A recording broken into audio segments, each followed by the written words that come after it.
یہ کیسے ممکن ہے اولی بابڑ؟ میں نے پریشان لہجے میں کہا۔ یہی ضروری ہے، میں صرف تلافی چاہتا ہوں اور اس کا ذریعہ یہی ہے علی کہ اب تم اپنی حیثیت سے فائدہ اٹھا کر اسرائیل کے لیے کام کرو۔ حیثیت سے فائدہ اٹھا کر؟ میں نے سوال کیا۔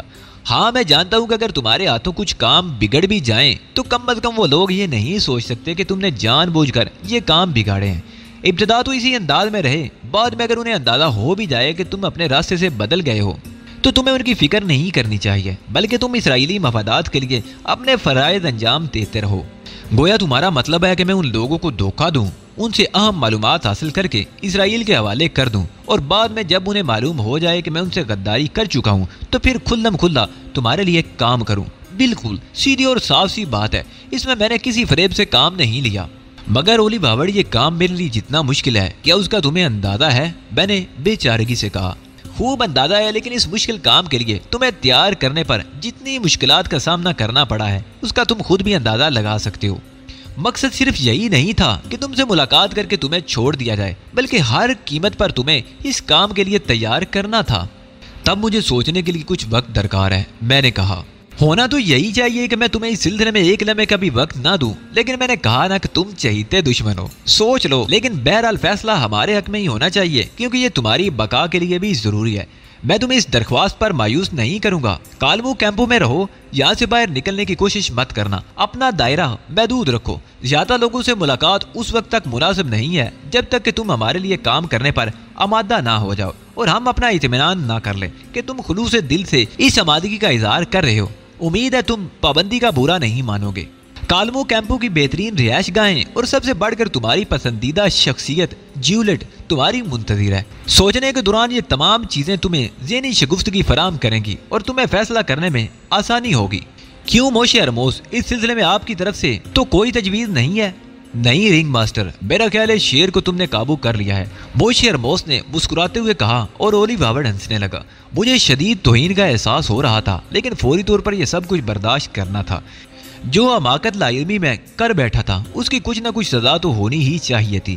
چنانچہ میں نے درمیانی رویہ اختیار کر لیا تھا۔ اب تم جو چاہو کر سکتے ہو علی۔ یہاں تمہارے لیے گرے اسٹون کی جانب سے وہ تمام سہولیات موجود ہوں گی جو کسی بڑی کمپنی کے ڈائریکٹر کو دی جا سکتی ہیں، لیکن اس کے ساتھ ہی ہزار آنکھیں تمہاری نگرانی بھی کریں گی اور تمہیں اس سلسلے میں محتاط رہنا چاہیے۔ اولی بابڑ اپنی جگہ سے واپس پلٹا اور کمرے سے باہر نکل گیا، گویا اس کا کام یہاں ختم ہو گیا تھا۔